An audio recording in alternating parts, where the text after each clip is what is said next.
langit na inaawit ng mga banal ng Diyos. Yung kanyang mga mensahe ay patuloy na nagbibigay ng pagpapala sa aking puso. Ganyan din sa inyo sa umagang ito. Salamat na nakapiling po natin ang bawat isa.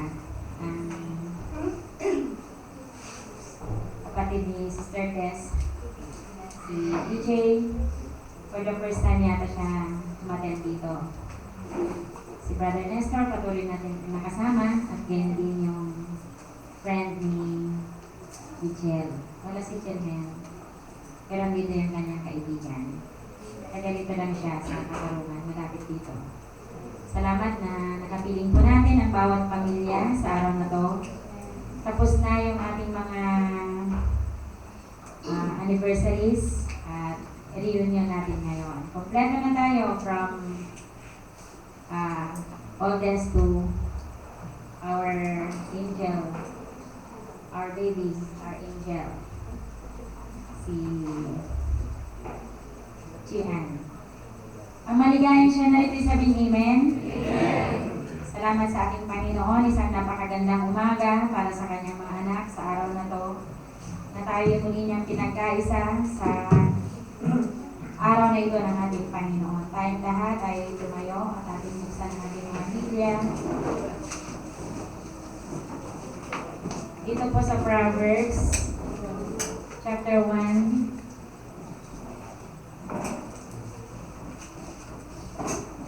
verse 7 to 9. Basahin po namin salit-salitan. Ang takot sa Panginoon ay pasimula ng kaalaman, ngunit ang mangmang ay umahamak sa karunungan at turo. At ako, dinggin mo at tinuro ng iyong ama, at huwag mong pabayaan ang kautusan ng iyong ina. Sapagkat sila'y magiging tali ng biyaya sa iyong ulo at mga kwintas sa ligid ng iyong liit. Tayo dumalangin, hiling natin kay Ate Pasak Pangunguna.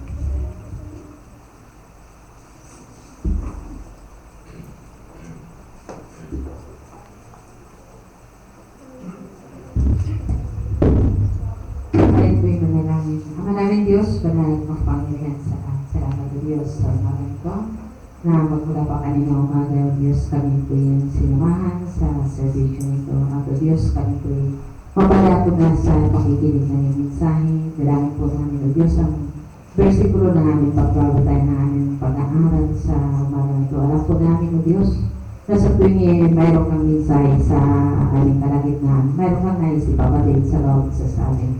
Kaya tulungan po nawa kami o Diyos, maging bukas nawa ang aming mga puso't isipan, upang lubos namin maunawaan o Diyos ang nais mo ipabatid sa bawat isa sa amin. Maging ang iyong lingkod Ama na itinibig sa aming harapan, dalangin po namin o Diyos, na ikaw po nawa ang magbigay sa Kanya ng karunungan, katalinuhan ng aming Diyos, at bigyan ng kapangyarihan ng bawat salita na labas sa Kanyang bibig, ang kapangyarihan na bubuhat sa inyo o Diyos. Upang ang bawat isa sa amin ay kapagpala sa umaga ito, aming Ama. At sa buong panahon ng aming servisyo, ang iyong banal na Espiritu nawa ang lumagay sa aming kalagitnaan at ang mga gawa ng diablo ay huwag nawa makapaghari o Diyos. Kundi bagkos, ikaw po Diyos ang patuloy namin may taas at madakila sa buong panahon ito. Kaya po rin tama at salamat sa katugunan ng aming kahilingan sapagkat ang lahat ng ito ay aming hiniling sa makapangyarihang pangalan ng aming Panginoon Jesus. Amen.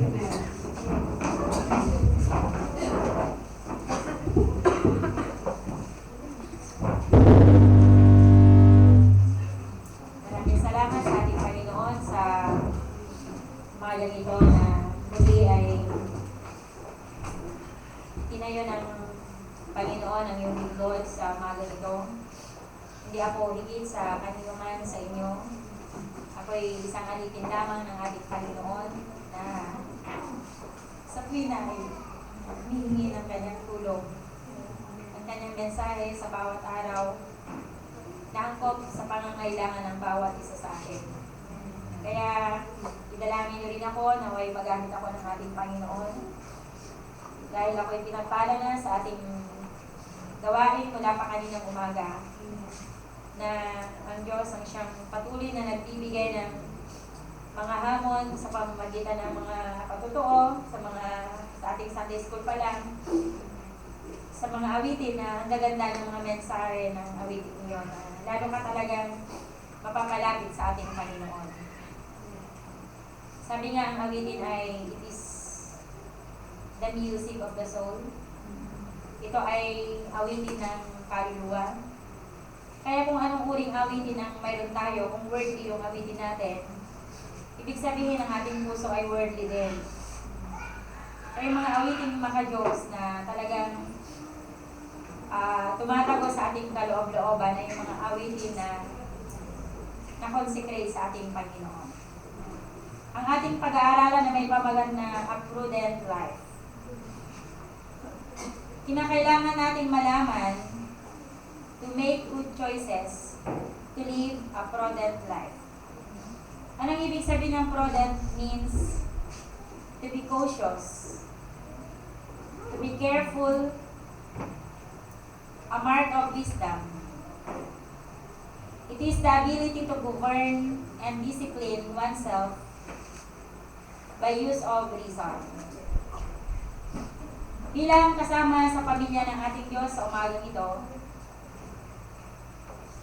kinakailangan malaman natin kung paano to make good choices to live a prudent life, a dignified life. Mayroong dignity na pamumuhay, mayroong karangalan na buhay sa harapan ng ating Diyos. Sa ating paglakad bilang mga Kristiyano, hindi madaling bagay ito mga kapatid. Mayroong kahirapan upang harapin ang mga maraming desisyon sa ating pagpili sa ating Panginoon. Subalit, ang ating Diyos ay patuloy siyang nakikipagtipan sa atin. Patuloy siyang nakikipag-usap sa bawat isa. Dahil siya yung divine author ng pinili nating buhay bilang isang Kristiyano. Meron tayong 3 guidelines to stand out to live a prudent life. Una, seek wisdom. Kinakailangan daw nating hanapin ang karunungan, ang dunong. Kanino natin hahanapin, mga kapatid? Ang dunong na to. Kanino? Diba sa Diyos? Sa ating Panginoon? Na sa Kanya nagmumula ang lahat? Sabi niya dito sa Proverbs, dito sa ating teksto 7, ang takot sa Panginoon ay pasimula ng kaalaman, ngunit ang mangmang ay humahamak sa karunungan at turo. Sinasabi niya yung takot. Ano bang uring takot ang kinakailangan natin? Sabi niya yung takot na ang isang tao na siya ay susuway sa Diyos. Di po ba? Yung takot na hindi niya magawa yung kalooban ng Diyos. Yung takot na gumawa ng kasalanan. Kanino? Sa Diyos. Wisdom is the application of knowledge. Yung knowledge na to, yung kaalaman na to, we can acquire sometimes in the school of learning through study. Sa mga eskwelahan, yumayaman ang tao sa karunungan, di po ba? Bakit pumapasok tayo sa paaralan? Mga anak, bakit kayo pumapasok sa eskwelahan? Para matuto? Para magkaroon ng kaalaman? Saan? Saan ang karunungan ito? Karunungan sa mundo, di po ba? Kaya kapag ikaw'y nag-aaral na mabuti, marami kang matututunan tungkol sa mga bagay-bagay sa mundo. In the end, magpra-prosper ka rin. Magbe-benefit ka sa pag-acquire mo ng learning sa mundo ito. Napakaraming mga aklat na nililimbag taon-taon from generation to generation. At ang mga aklat na yan ay magbibigay ng dulong ng tao, maaring sa siyensya, sa maraming bagay. Subalit mayroong isang aklat na hindi kumukupas kailanman. Walang iba kundi ang banal na kasulatan. Na dito tuturuan tayo kung paano tayong lumakad na mayroong pagkatakot sa ating Panginoon. Kung paano tayong lumakad na mayroong karunungan sa harapan ng Diyos, na alamin ang mga katwiran ng ating Panginoon, at sa dulo nito ay magkakaroon tayo ng mabuting kawakasan. Yan ay sinabi ni Josue. Napatunayan ni Josue kasi si Josue, siya isang Israelita na nagmula sa Ehipto sa kanyang kabataan. Ibig sabihin, lumaki siya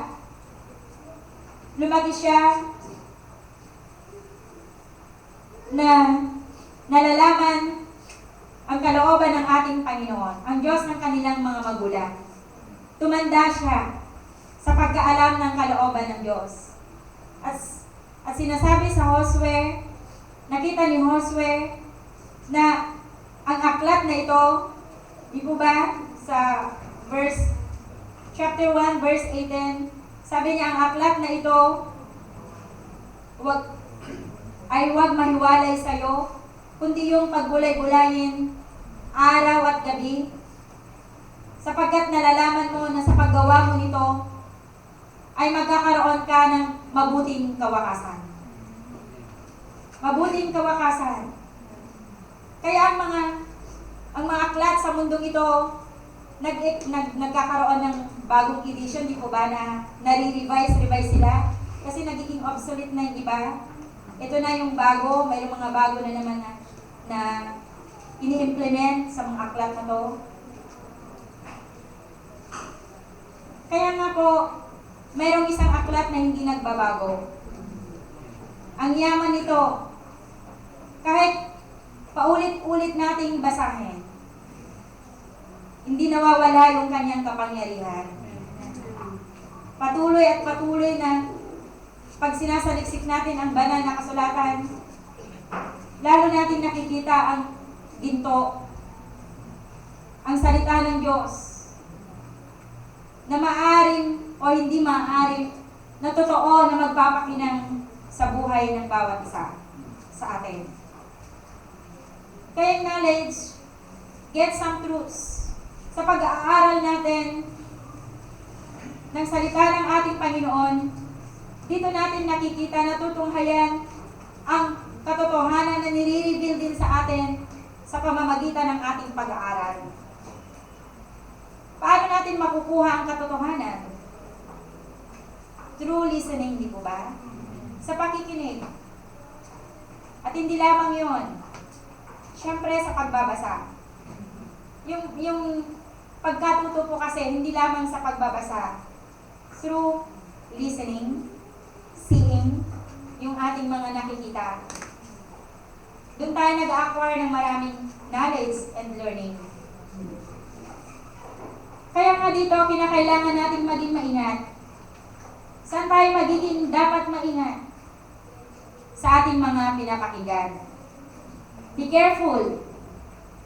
Be careful, hindi lamang sa ating pinapakinggan, kundi maging yung ating mga binabasa. Dahil sa ating mga binabasa, maaaring ang ating kaluluwa ay yayaman ang ating pagkakilala sa Diyos, o maaaring mawawala yung ating interes sa ating Panginoon. Dahil may mga babasahin na maaaring magpahiwalay sa iyo at sa Diyos. At mayroon din mga pinapakinggan na maaaring aasin din ang iyong kaluluwa. Kaya kinakailangan natin piliin kung ano yung ating pinapakinggan. So kapag pinipili natin yung ating pinapakinggan, pinipili din natin kung sino yung ating magiging mga kaibigan. Baka yung mga nadidinig natin sa kanila ay hindi naman tayo mapapalapit sa ating Panginoon. Sa ating mga nakikita, sa ating mga pinapanood, ano yung mga napapanood sa telebisyon? Yan ba ay nakapag-aakay sa iyo para lalo kang lumapit sa ating Panginoon? O yan ang umaagaw sa iyong atensyon, sa iyong oras, sa iyong meditation sa salita ng ating Diyos? O ilang oras ang ginugugol mo sa media, sa mga internet, na maaaring maubusan ka na ng oras para lumuhod, dumalangin, magbasa, mag-meditate sa salita ng ating Panginoon. Kaya kung ano yung mga activities na ginagawa natin the whole week sa ating buhay, magdedetermine yan kung gaano tayo kainit sa ating pagsamba sa araw ng linggo. Kapag yung oras natin na kinonsume natin sa buong isang linggo, ilang oras kaya ang nagagamit natin yan para tayo mapalapit sa ating Panginoon? Kung mayroon po ba? Sa ating pananalangin, 1-minute noodle. Panginoon, ingatan mo po ako sa buong magdamag. Amen. Pagising sa umaga, Panginoon, ingatan mo ako sa buong maghapon. Gaano yung ating malapit na ugnayan sa ating Panginoon? Magdedetermine yan kung ano yung mga activities na ginagawa natin the whole day. Kapag nawawalan tayo ng oras para sa ating Panginoon, sigurado yung ating kaluluwa magsasuffer din yan. Kaya nga po sa umagang ito, get some truths and understanding ng kaunawaan. Saan? Sa salita ng ating Diyos. Kaysa pagbabasa ng mga spiritual na mga babasahin, napakarami po yan. Yumayaman ang ating kaisipan. Lumalawak ang ating pangunawa. Nagiging mayaman ang ating kaisipan sa mga bagay na naukol sa Diyos. Alam niyo yung mga marunong na mga tao, mga wide reader yan eh. Hindi nila sinasayang yung oras nila sa ano lang. Mga palabas ay mga ano naman si Dr. Jose Rizal. Nung nabasa niya yung Biblia, nung siya nakulong sa Dapitan, di po ba? 3 years siyang nakulong doon. Ginugol niya yung kanyang panahon sa history, di ba? Ginugol niya yung kanyang panahon sa pagtulong sa mga kababayan natin doon, sa mga may sakit. Nagtuturo siya. At higit sa lahat ang magandang nangyari sa kanya, binasa niya ang Biblia. Paulit-ulit niyang binasa ang Biblia. Kaya nung binalik siya dito sa Manila, ready na siya to die. To die for the country. Handa na niyang ibigay, sacrifice ang kanyang buhay para sa bayan. Kaya nga po dito, ibig ng ating Panginoon na hanapin natin ang dunong na to. Na maalaman natin ang kanyang katwiran. Malaman natin ang kanyang kalooban. Na ang buhay pala sa mundong ito ay hindi lamang eat, drink, and be merry. Na yan ang mga motto ng maraming mga tao ngayon. Kumain, matulog, magsaya, pagkatapos ay mamatay. At pagkatapos na mamatay, saan pupunta ang kaluluwa? Kung hindi kinalala ang Diyos. Oo, maaaring ang tao makuha na lahat ng learning in this world. Magiging tanyag siya. Makamulit ang lahat ng yaman sa mundo. In the end, pag malayo sa ating Diyos, at hindi mo kinalala ang Diyos sa iyong buhay, sa lahat ng accomplishment na maaaring ibigay sa iyo ng Diyos, kung kag na kaluluwa. Mapapahamak ang iyong kaluluwa. Kaya kailangan natin ang dulong na to. Sabi niya, ang pagkatakot sa Diyos ay siyang simula pa lang ng karunungan. Na kay matakot na hindi sundin ang kanyang kalooban. Sa umaga nito. Kaya mapalad tayo mga anak. Mapalad tayo na dumating sa atin ang salita ng Diyos. Ang katotohanan ng salita ng ating Panginoon. Na hindi tayo nililigaw-ligaw. Amen? Nalaman natin ang daan ng kaligtasan. Kung paano malinis ang ating puso. Kung paano makalakad sa kalooban ng ating Panginoon. Kaya Christianity, hindi lang teorya ito mga kapatid. Christianity is not just an imagination. Ganito pala ang Kristiyano, no? Isip-isip ka, mag-daydream ka. Ini-imagine mo, ganito pala ang Kristiyano. Noong mga panahon na yun, ganun tayo eh. Parang imagination lang ang Kristyanismo. Ang alam natin mga Kristiyano yun, nakadamit ng mahaba at nakaabito. Na para bagang banal na banal sila pag nakita natin. It's not an art. Hindi articulate lang yan. Hindi arty lang yan. Tama ba? Hindi drawing lang ang Christianity. Hindi display, lalo na ang pagiging Kristiyano. It's not even a dream. Hindi pa naginip lang ang Kristyanismo. And it's not even an entertainment. Hindi entertainment ang paglilingkod sa ating Panginoon. Ang pagiging Kristiyano. Kaya may iba talagang kapag sa kanilang mga pagsamba, siluin na yung kanilang mga bisita, ay ma-entertain nila ng gusto. Hindi tayo ganon, mga minamahal. Hindi entertainment ang pangangaral ng salita ng Diyos. Na ma-please natin ang sino man, i-please natin ang ating mga bisita, maaring sa kagalingan ng pangangaral. Hindi ganon. Kundi ang point of view natin dito, walang iba kundi yung isang tao ay maligtas sa kasalanan. Malinis ang kanyang puso. Mahugasan ang kanyang puso ng mahal na dugo ng ating Panginoon. Hindi na kailangan magantay ng span of time na napakaraming panahon.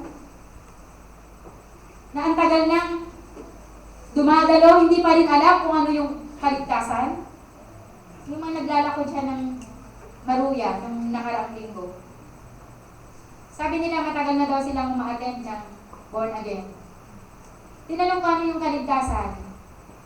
Ano na nga ba yun? Sabi niya sa kapatid niya. Magkapatid sila. Hindi nila alam. Ano nga ba yung kaligtasan? Kami uma-attend na kami kasi yung anak ko tumutugtog na din. Iba yung sagot. Napakalayo ng sagot. Pero kung karanasan mo ang maligtas sa kasalanan, di mo na kailangan tanungin ang iyong pastor, ano ba yung kaligtasan? Dahil ikaw mismo sa iyong puso, isinisigaw ng iyong puso na ikaw ay naalis mula sa kasalanan. Na binago ng Diyos ang iyong buhay. Na hindi ka na nagmumura.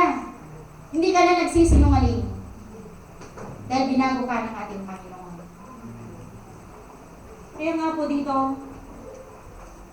ang karunungan na ron ay pinagkaloob sa atin ng Diyos na malaman natin kung paano talaga ang mabuhay na Kristiyano. Kristiyano, hindi gumagawa ng kasalanan. Simpleng buhay kay Kristo. Hindi magarbong buhay ang tinatawag sa atin ng Diyos. Na kayo kapag kayo tumanggap sa Panginoon, yayaman kayo. Yan ang kadalasan maririnig sa mga likuran ng pulpito. Yayaman kayo, magbibigay kayo, blessed to give than to receive.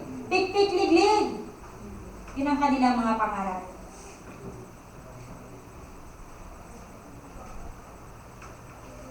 Pero simple lang ang aral ng ating Panginoon. Kinakailangan nating maalis sa kasalanan. Naalis ka na ba? Naligtas ka na ba mula sa kasalanan sa umagang ito? Kaya nga po, ang buhay ng isang Kristiyano ay isang buhay ng patotoo. Di natin kailangan ito'y pagsigawan. Mga kababayan, Kristiyano na ako. Oo, kapag naligtas tayo mula sa kasalanan, hindi natin ito itatago yung karanasang iyon.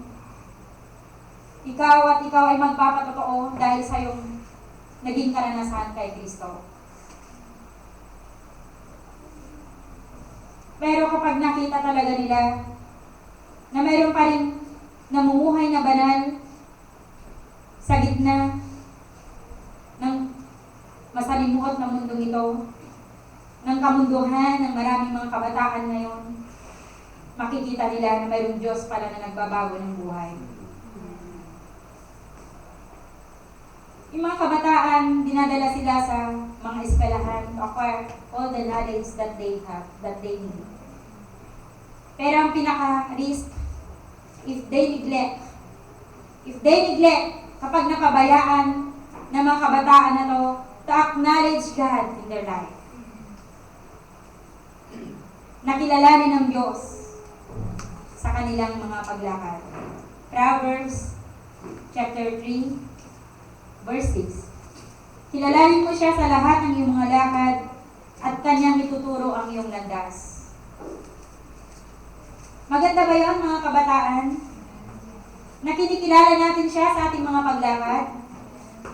In all the steps of our life, sa bawat hakbang na ating ginagawa, kinikilala ba natin siya? Ina-acknowledge ba natin ang ating Panginoon? Minsan may mga program, kapag mayroong mga ganay, mga dignitaries, yung mga panauhin, pandangal, kahit na kasagsagan ng pagtawag ng mga graduate, malapit na mga graduation,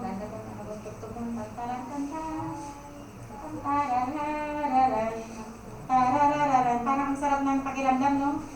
Pag naririnig natin yung graduation, right? Yung sa graduation rites, yung mga tugtog doon, tapos nakatawagan yung anak, tapos mayroong diploma na ibibigay sa'yo, di ba? Tararararan. Maganda. Tapos pag biglang dumating yung si congressman, kaya si mayor na, tapos pansamantala po natin titigilan ang ating pagtawag at ngayon ina-acknowledge po natin ang pagdating ng ating mga panauhin na si ganito, kagalang-galang, kagalang-galang, kagalang-galang na si ito, ganito. Ina-acknowledge sila. Sarap siguro na pakiramdam. Nasubukan nyo na ba na-acknowledge? Kunyari sa birthday, na-acknowledge na ba tayo? Dito na ang ating kapatid Marinda itong kumain. Kaya kapag tayo pumupunta sa mga ganong okasyon, mas maganda yung doon ka lang sa sulok-sulok muna. Kaysa pupuntahan mo kagad yung presidensya, then bigla pala mayroon pang masigit sa'yo na i-acknowledge. Eh mapapahiya ka, di ba?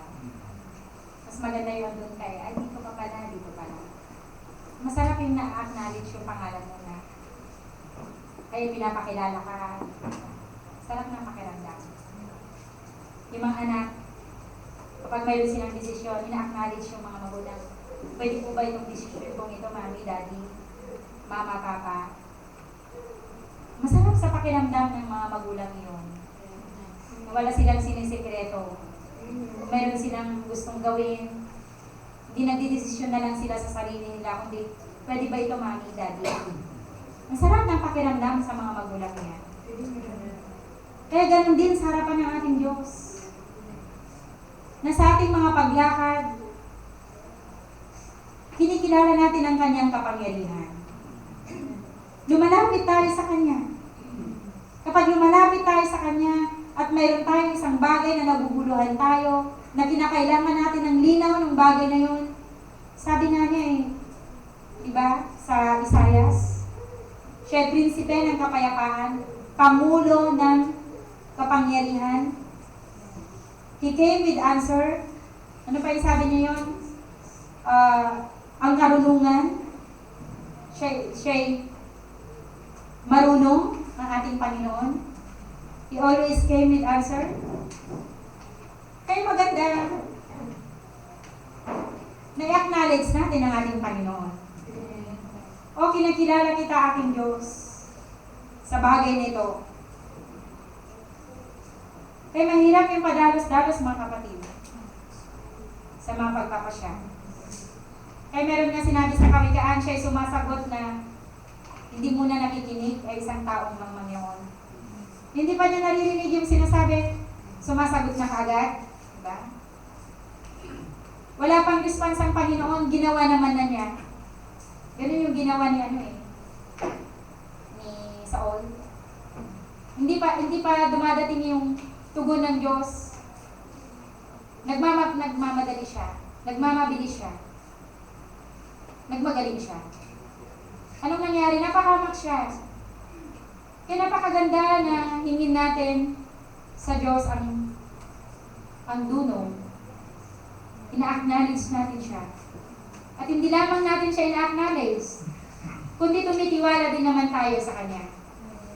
Sa 3:5, tumiwala ka sa Panginoon ng buong puso mo at huwag kang manalig sa iyong sariling kaunawaan. Tumitiwala din tayo sa Kanya, mga minamahal.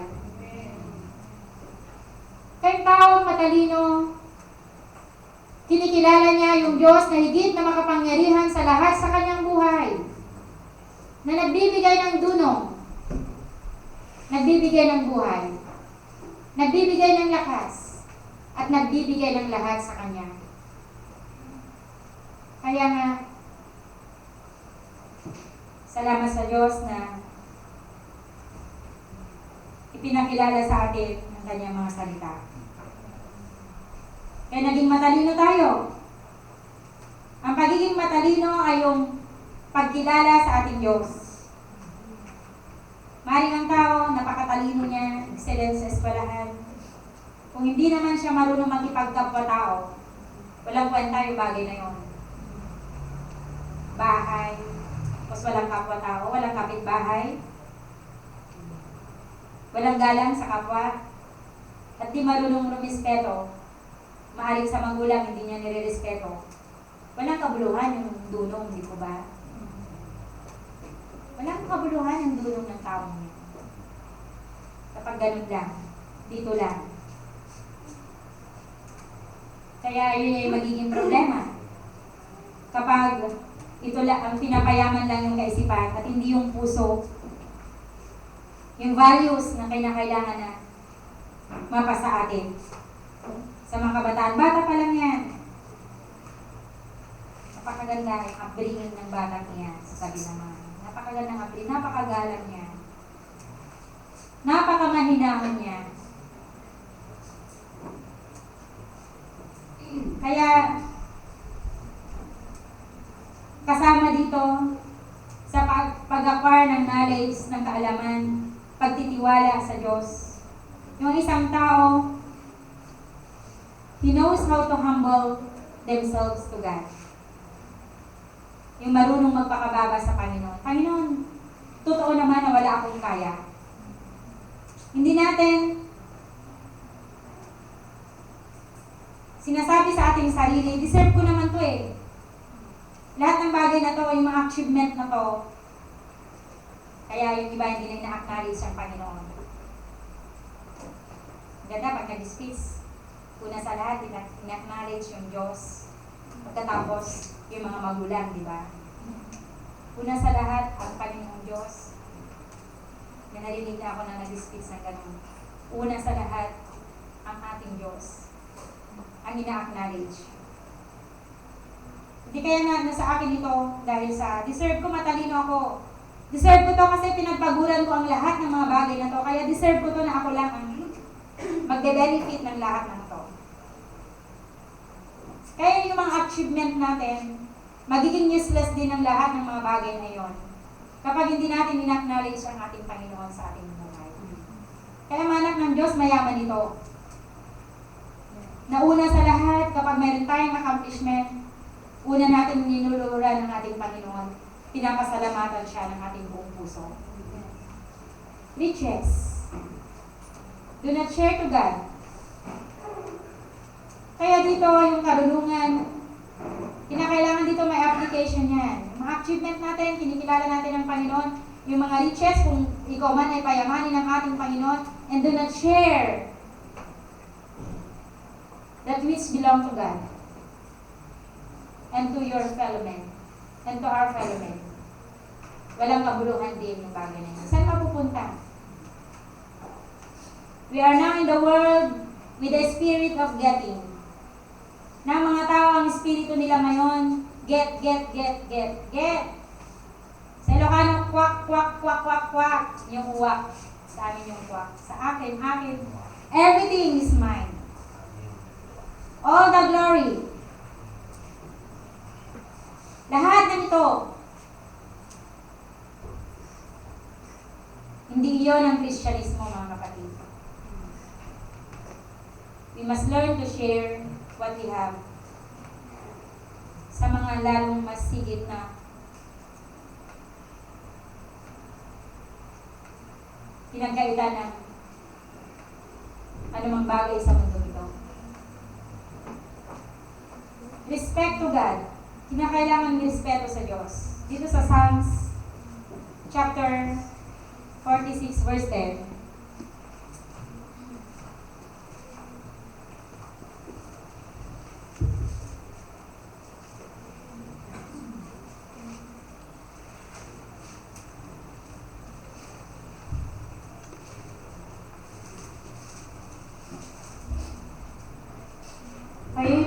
magsitigil at kilalanin ninyo na ako, ang Diyos.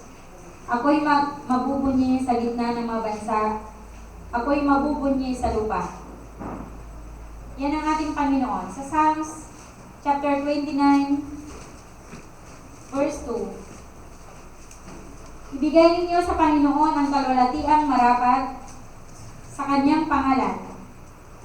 Inyong sambahin ang Panginoon sa kagandahan ng kabanalan.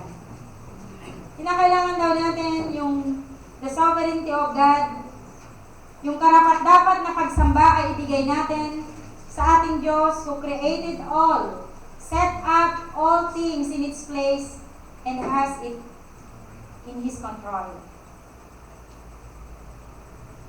Kayo yung mga nagdududa sa kapangyarihan ng ating Panginoon, mayroon bang Diyos? Wala namang Diyos eh. Yung mga iba nagpepelosopo pa, di ba? Kung mayroong tunay na Diyos, bakit hanggang ngayon yung mga masasama hindi naman nila pinapatay? Tingalain natin ang langit, the evidence of God's presence and many things. Sa pagsikat ng araw at sa paglubog nito, sa paglipad ng mga ibon, sa pagdilim ng gabi, God is in control. The power of storm. Minsan sasabihin nila, kung nakapaghanda lang sila, hindi nangyari yung bagay na iyon. Pwede rin, may factor din ng tao kung bakit mas maraming napahamak or what. Pero alam niyo yung storm, yung mga matitinding mga kalamidad na yan, yung mga tsunami na yan, ang Diyos ang may hawak niya. Kahit pa lahat ng mga siyensya, yung mga mayayamang bansa ay gamitin nila to control, God has in His control.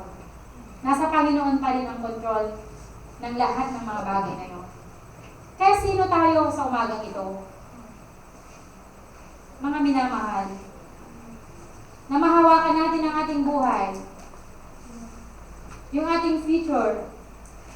Napakaganda ipahawak natin sa Diyos yung ating buhay. Na makapangyarihan sa lahat. Na maaaring makapagligtas sa iyo sa kapahamakan. At hahawak din sa iyong bukas. Sa araw ng bukas. Na maaari kasi kahit abot tanaw mo na yung tagumpay, kung wala yung tulong ng Panginoon sa iyo, pwedeng mawala yan sa isang higla. Kaya maganda, sa lahat ng bagay na ating gagawin, maging yung araw ng bukas natin, kinikilala natin ang ating Panginoon. Yung respect natin, yung makapangyarihang kamay ng Diyos. His wisdom. The presence of God. Alam niyo yung mga mangmang, sinasabi nila walang Diyos. Dito sa mga awit, chapter 53, verse 1. Ang mangmang ay nagsasabi sa kanyang puso, walang Diyos. Nangapapahamak sila at nagsigawa ng kasuklam-suklam na kasamaan. Walang gumawa ng mabuti. Kaya bakit ganon? Tinunghan ng Diyos ang mga anak ng mga tao mula sa langit upang tingnan kung may sino mang nakakaunawa na humahanap sa Diyos. Bawat isa sa kanila ay tumalikod. Sila'y magkakasamang naging mahahalay. Walang gumawa ng mabuti. Wala kahit isa. Kaya naging mahahalay sila. Kung ano yung gawa ng mundo, go on with the music. Kaya kapag ikaw'y naging Kristiyano, sumasalungot ka sa gawa ng mundo, di ba? Para bagang yung agos ng tubig.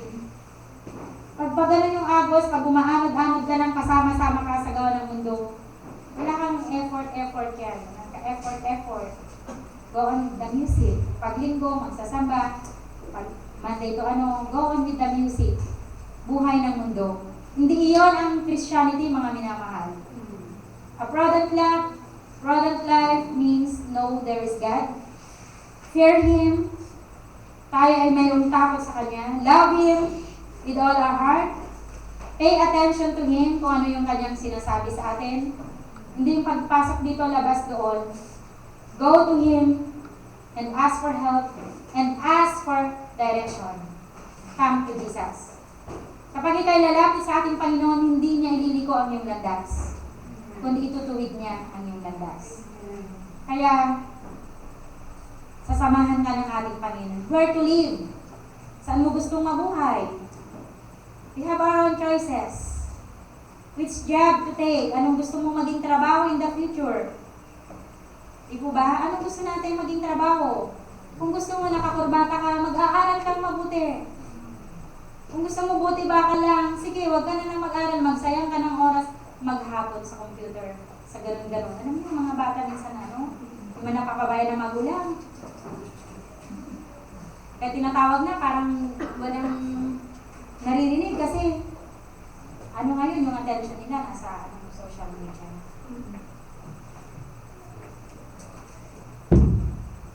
Matuto tayong mangarap sa tulong ng Diyos. Itutuwid niya ang lahat ng bagay na yon. How to relate with people. Who you will going to marry. Sino ang gusto mong mapapangasawa? Nasa iyo din yan. Hindi rin yan pagpili ng magulang yan. Di po ba mga magulang? Natural, ina-approvean din nila yan. Kung kukuha ka lang ng alam mo naman na di ko ang puso, siguro pinapre-pray din nila yan. Ako, pinagpapasting ko pa nga eh.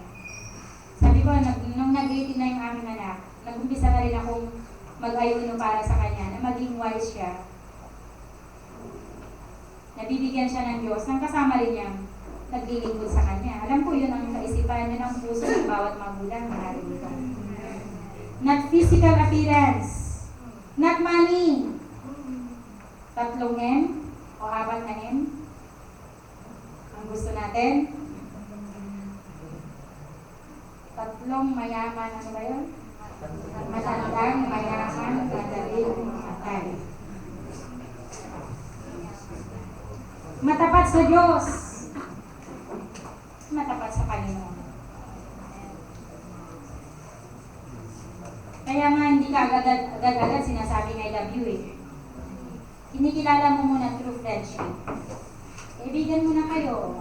Malalaman mo ngayon kung siya ba'y mabait sa magulang, masipag ba yan sa bahay, magalang ba siya, mapagmahal ba sa Diyos. Malalaman mo kung ano yung outlook niya, ano yung gusto niya in the future. Nagkakaroon ng yan, naman tawag, intimacy ba yun, or yung nagkakapareho ang inyong aim sa buhay. Accept correction. Sabi niya rito sa Proverbs chapter 12, verse 1. Alalahanin mo rin naman ang may dalang sayo sa kaarawan ng iyong kabataan, bago dumating ang masamang araw at ang mga taon, at lumapit pagkayong saliin. Wala akong kaluguran sa mga yoon. Ano yung binasa ko? Dito sa Proverbs chapter 12, verse 1, sino mang umiibig sa kasawayan ay umiibig ng kaalaman, ngunit siyang nagtatanim sa kasawayan ay hangal. Kaya sabi niya rito, accept correction. Nobody likes sometimes to be corrected, but the wise man loveth correction. Yung madunong daw na tao, pag siya'y sinaway, nagpapasalamat siya. Di po ba? Kaya minsan sa eskwelahan, sabi ng teacher, correct your own paper. To test kung sila ay matapat, di ba? Minsan yung mga iba, kahit mali-mali na, chine-check. Hindi pala epektibo to, chine-checkan kahit mali. Sasabihin, bumabaliktad yung lapis. Sabi naman ng teacher, exchange paper. Palitan naman ng papel. Yung pala naman, magkakutsaba din sila. Chikan mo yung sa akin, buray mo yung sa akin. Magkukutsaba. Kaya kahit mali-mali, chine-check na rin. Mali.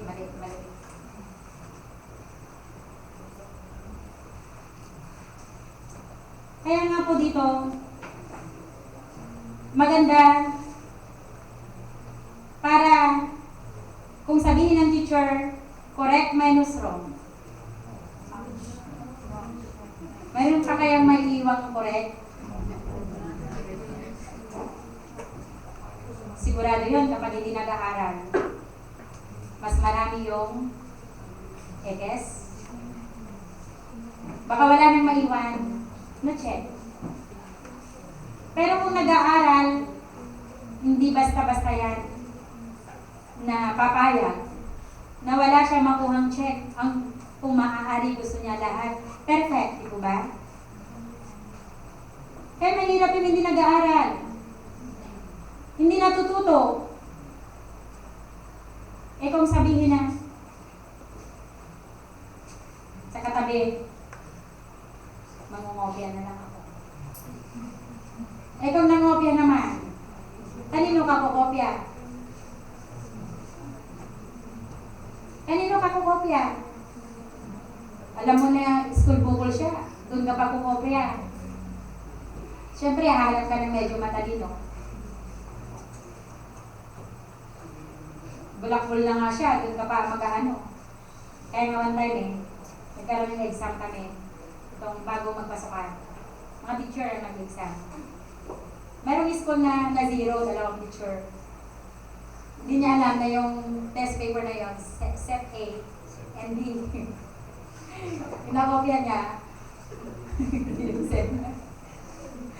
Kaya top of the town yun. Di ba kanabalitaan natin yun. May na-zero isa. School na yun. Pinatawag ngayon. Kakaya, di ba?